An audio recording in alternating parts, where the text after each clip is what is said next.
When it comes to animated cartoons made for adults, I'm actually a huge fan. The Amazing Digital Circus is amazing, Hell of a Boss is pretty good, Are you fucking filming us right now?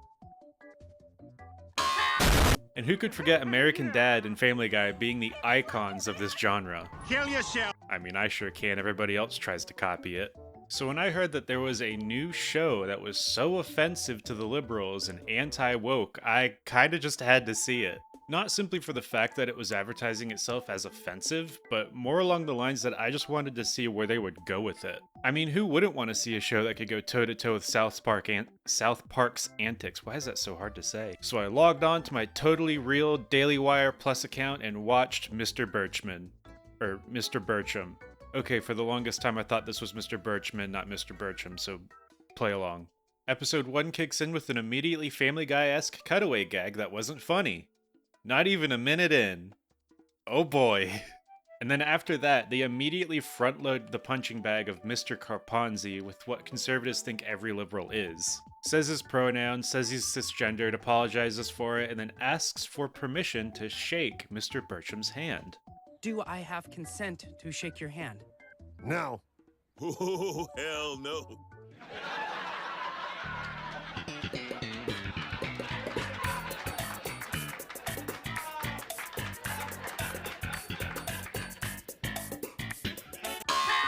He calls Birchum toxic and overly masculine, and then they just act quippy by calling him gay. Then Carponzi drives off in what's supposed to be an LGBTQ joke. Very funny, guys. I'm totally offended. After the intro, they attempt to make a teacher joke where Mr. Birchum says he missed everyone and that they're the whole reason he comes to work. Only to pan out and see that he's talking to his tools. Oh, Daily Wire, what a subversion. I immediately have to say that the animation feels very choppy and cheap. Being a Daily Wire Plus show, I wouldn't expect a huge budget to begin with, but they could have at least tried to go with nicer character designs. I guess adult animation studios are still trying to catch that old and overappreciated lightning in a bottle that is the Family Guy. Speaking of Family Guy, they really try hard to work in unfunny cutaway gags, a lot of which are just trying to further Bertram's take in a weird, unconnected way. There have been 3 cutaway gags in the span of 8 minutes that are extremely short with absolutely no joke whatsoever. Quick. Come on, honey. Men are like bears. You have to let the bear hunt for his food, or he'll forget how to hunt.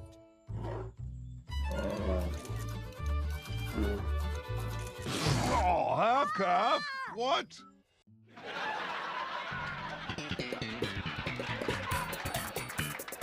At least when Family Guy does it, if it isn't funny, it makes an attempt at pure shock value. Something I honestly thought this show might have attempted with it being advertised as offensive.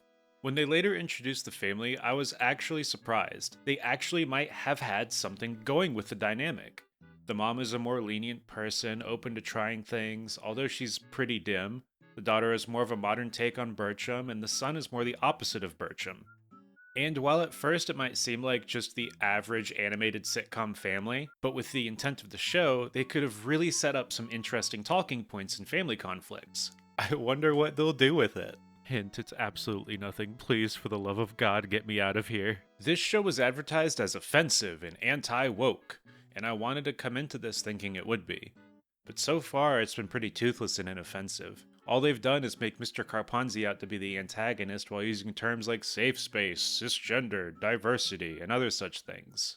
Making a caricature like Mr. Carponzi really only works out when it's over the top and actually points out things wrong with embracing certain things to a point it becomes their identity.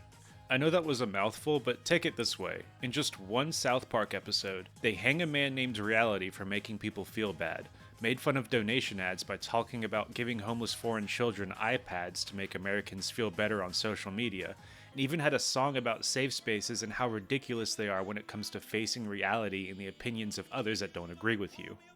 That's the type of stuff that has teeth. That's the type of stuff that can get people's attention while being somewhat offensive and also pushing people into understanding the reality of things.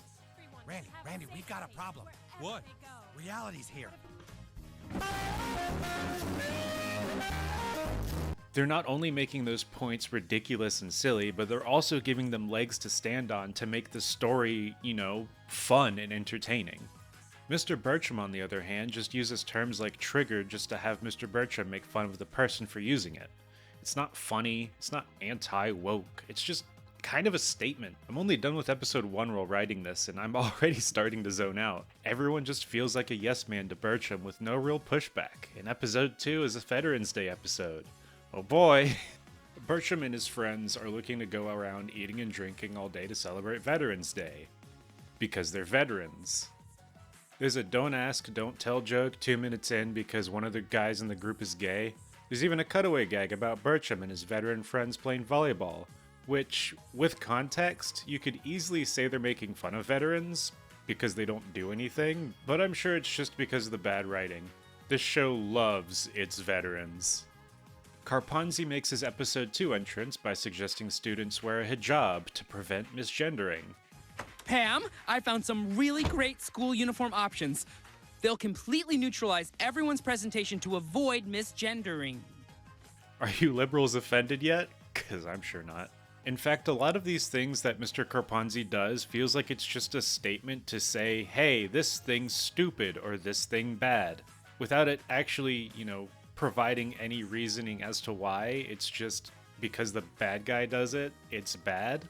I don't know, they don't really make jokes out of it. And it's not really offensive either because, who makes these points outside of the people talking about them being bad? Would you like to resume your search for Nancy Pelosi bikini pics? Heck yeah! Birchum is charged with using systemic student oppression. It's a January 6th convention.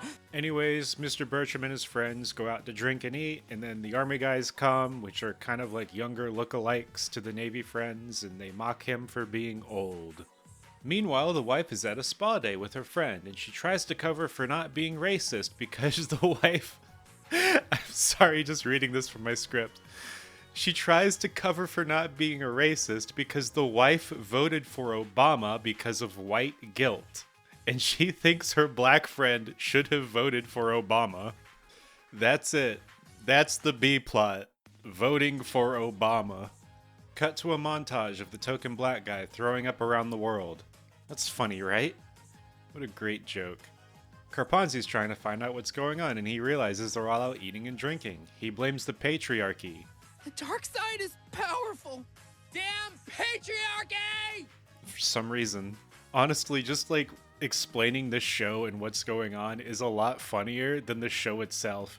I have not once laughed at any of the jokes this show has thrown, but talking about Obama and the patriarchy in a script is the funniest thing I've had to do all day. And look, I'm not gonna sugarcoat it. This show is just all over the place with its writing that I don't know what's actually going on with the main plot at this point. And because the show isn't funny or offensive or well animated or well written, and the characters all have bland personalities, I really can't find myself engaged with this whatsoever.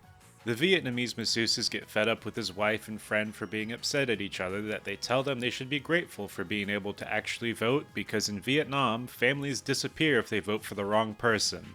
Which, yeah, okay, I agree with that. The American voting system isn't perfect, but we at least get somewhat of a choice. And that was the B-plot. B-plot's done. Just a small argument, and then the masseuses just tell him off. Really well done. The Army and Navy guys get into a food fight, and Birchum remembers his son's point he made at the start of the episode about sniping the spawn point. We took the high ground and sniped the spawn point. It doesn't really make sense in the context of this situation, but whatever. They resolve their issues and go in to drink. And before the episode ends, Mr. Karponzi comes in to rescue the principal, makes a January 6th statement, and the principal gets her verbal licks in by calling Karponzi a non-vet sissy. Everybody laughs, and then the show ends. Just kidding, there's like another episode left, hold on. Episode 3 starts off by calling the arts dumb, the school district sucking for not funding his department, and then cuts to a gag where one of his students can't pop a balloon with a table saw, because the tools suck. Mr. Karponzi comes in and asks Mr. Birchum to build his set for a play in exchange for giving Birchum's department new tools. And wouldn't you guess it, the play is about two gender-fluid teens teaching their families they are fighting against white colonialism. Then, a few seconds later, there's a joke about Birchum's table saw dying and its soul rises up in the air while Birchum quotes Hamlet. Good night, sweet prince.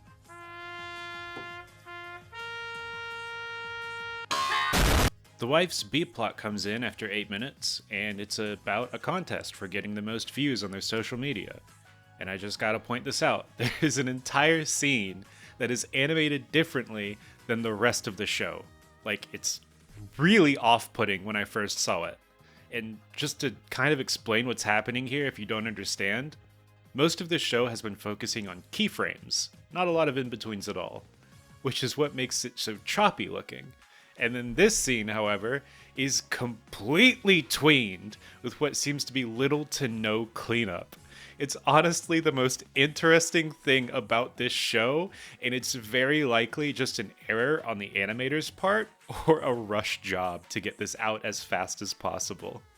Plot B goes into what seems to be a Mr. Beast and Ninja parody, where the wife and son talk about video integrations to make money, which are sponsors to those who aren't older than 50. They make a joke about a rapper shooting someone, while Mr. Birchum ends up looking for tools at a YouTube tool parody shop. He gets fed up with the new technology and calls it a tribute to millennial mediocrity, and then gives a pull yourself up by your bootstraps speech about working hard instead of being lazy. He finds out that a Chinese company bought out Spears and owns the YouTube tool shop, so he goes to find the CEO at a convention and gives a speech about how the tools suck, so the CEO brings back a lifetime warranty to fix the broken tools, but now they're used as devices to spy on Americans and collect data. Because China something.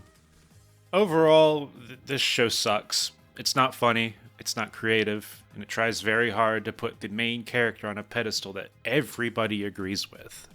I came into this show with an already low expectation, but I still wanted to give it the benefit of the doubt to at least do what it was advertised in doing. And that's just to be offensive. But I don't think this show knows what being offensive means. It's completely toothless and thinks that having the antagonist say something like patriarchy and getting laughed at is the equivalent of making a good anti-woke joke. It doesn't go to the extreme like South Park, and the humor of the cutaway gags are nowhere near the level of Family Guy, the two shows I'm almost certain the writers of Mr. Birchum tried to capture. The actual family characters do have something going for it. I can see the potential in this type of family dynamic, but it doesn't really seem to embrace it at all. King of the Hill, a satirical show about conservative Texan family, plays into a similar dynamic, and it plays it off really well. And that's because the writers understand how character dynamics work and how to make topics like the generational technological gap. Do I look like I know what a JPEG is? I just want a picture of a goddamn hot dog. And make it funny and relatable to anyone who has older family members, which is pretty much everyone. Mr. Birchum, on the other hand, would prefer to just spit in the face of the growing technological gap and other such topics and have them just be portrayed as correct, without any understanding of what makes it funny or to leave viewers thinking. I don't recommend this show. It's a waste of time, and out of all the shows to come out in 2024 so far, this is the worst. Go watch Smiling Friends.